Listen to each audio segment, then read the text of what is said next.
4th of July weekend is here. Fireworks, traffic, gasoline prices. Tonight we are getting you ready for one of the biggest weekends of the summer. Plus, I'm tracking what you can expect from Mother Nature as you celebrate the 4th. It's been a source of debate in Denver for years. We can have both a 100-acre park and affordable housing and a grocery store. Tonight says the city is moving forward with its vision for the Park Hill Golf Course.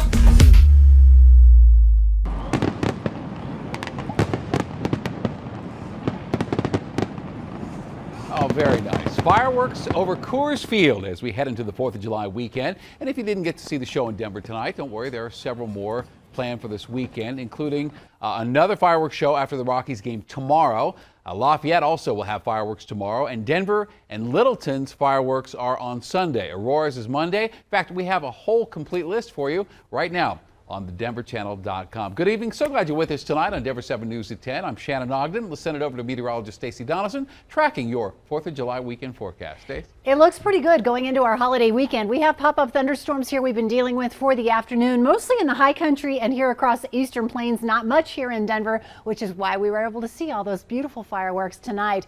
Heavy showers off to our north, though, really getting hit earlier with some lightning and heavy rainfall. The scattered shower activity moving toward New Raymer, and also thunderstorm activity here to the east of Fort Morgan that we're also watching. So still a possibility for strong thunderstorms across eastern Colorado tonight. Tomorrow, 80s and 90s for our afternoon highs, and it looks great for our 4th of July weekend. Afternoon highs in the upper 80s and low 90s with chances for afternoon and evening thunderstorms for Saturday and Sunday. Thank you for the good news, Stacy. And holiday weekend, of course, means very busy roads. CDOT cameras captured this bumper-to-bumper traffic on I-70 today as everybody heads to the mountains. And nearly 800,000 Coloradans are expected to drive to their holiday destinations over the weekend. And if you are out on the road, well, as you see there, please bring your patience. And driving to your 4th of July destination is certainly going to cost you more this summer. Gas prices remain at an all-time high, or at least near an all-time high in Colorado. According to AAA, the average price for a gallon of regular, $4.90. That is $1.50 more than it was this time last year. And right now, Colorado is 6 cents higher per gallon than the national average. Of course, how much you pay in Colorado depends on where you are in Colorado. Prices are higher in the high country and the western slope compared to here in the metro.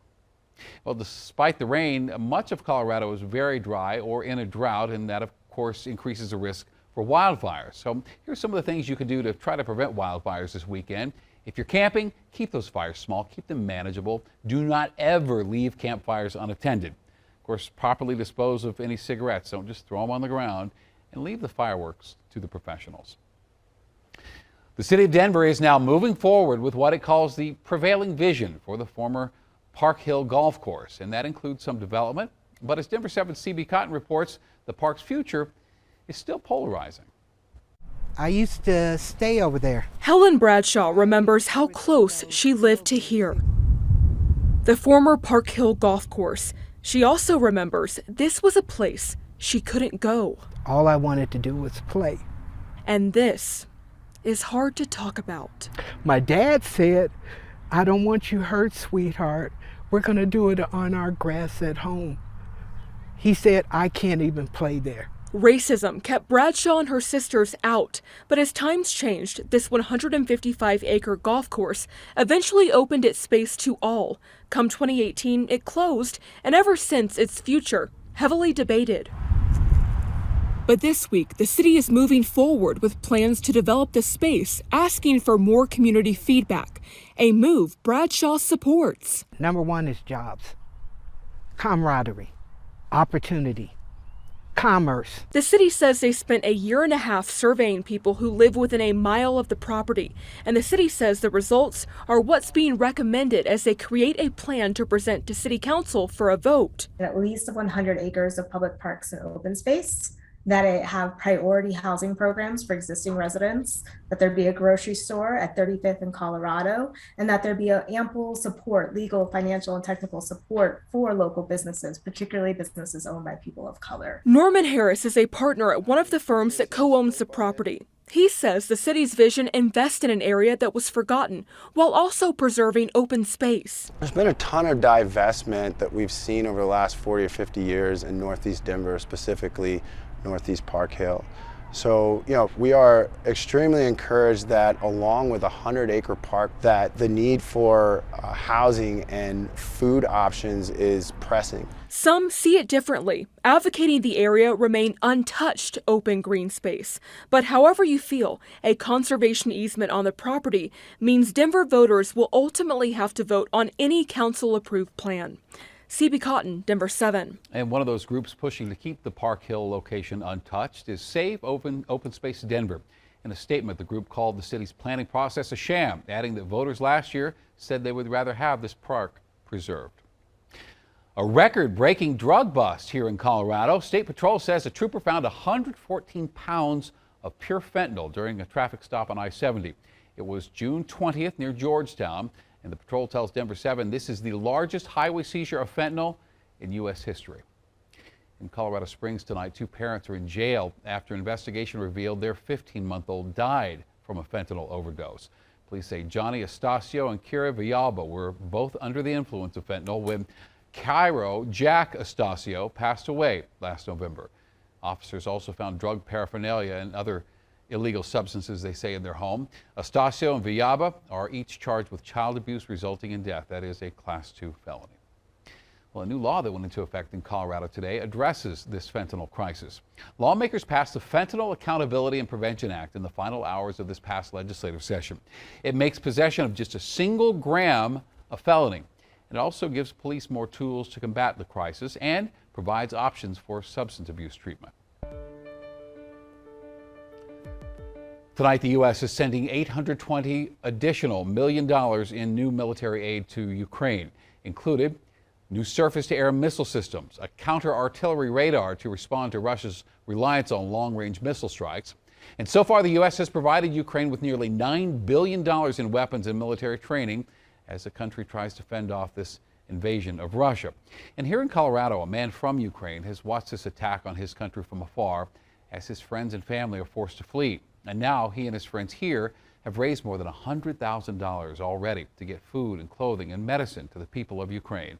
Denver 7's Rob Harris has our story. So on this picture, we're celebrating my niece's daughter. Andriy Smogliakov is now especially thankful for pictures and the internet. He can't see his family in person right now, and he doesn't know when he'll be able to return to his home country. But these memories are some of the few things from Ukraine that Russian bombs can't touch. And we were thinking that they would never do this to us, to my country. Andriy watched in horror in February of this year as Russia launched its attack on Ukraine, and he's been watching ever since. He and his family are from the Donetsk region of the country, one of the hardest hit in the war. I couldn't even think that all this stuff could happen just in a second. That the whole country, where over 32 million people started getting all these bombs everywhere. The Ukrainian people shocked the world early in the war as they held off Russian capture and fought for their independence. But as the war drags on, the situation has only gotten more dire. As of late June, the UN estimates 4,731 Ukrainian civilians have been killed in the war, with more than half coming from the Donetsk and Luhansk regions Andriy called home. Ukrainian, such a strong nation, we will win this war. It's only one thing that we need to remember: how many deaths we will put to win this war. But as Andriy has followed the headlines, he's turned his shock and despair into action. Somehow one moment I just jumped from the sofa and I said, no, I need to stop reading this news and I need to start doing something. That something was Denver Helps Kyiv, an online fundraiser with no grand ambitions to start, but it's grown into something incredible. Nearly $120,000 have already been donated and has bought food, clothes, medicine, and even cars delivered by Andriy's friends in Ukraine to people in need. My friend in Ukraine, they really amazed how much money we were able to raise here in Denver. I was thinking how we can send a message to Americans that Ukrainian people appreciate them. And we come up with this idea that everybody who will get help from Denver, they will send a message saying, thank you, Denver. We have over 500 pictures taken everywhere. With no end in sight for the conflict, there's no end in sight for Denver Helps Kyiv, nor for the thankful Ukrainians, sending back their pictures of appreciation. Everybody needs to understand and remember that war is not finished. For Denver 7, I'm Rob Harris. And if you'd like to learn more about the Denver Helps Kyiv network, we have a link to their fundraiser right now for you on thedenverchannel.com. Temperatures heating up quickly here across the Front Range as you head out the door tomorrow. I'll have your 4th of July forecast coming up. It's the shirt that stole the show. And it's kind of a perfect ending to a perfect season. Tonight we're hearing from the creator of Nazem Kadri's Too Many Men shirt, plus die-hard Avs fans with not one, not two, but 3 good luck charms. They're our lucky little hat trick, I think.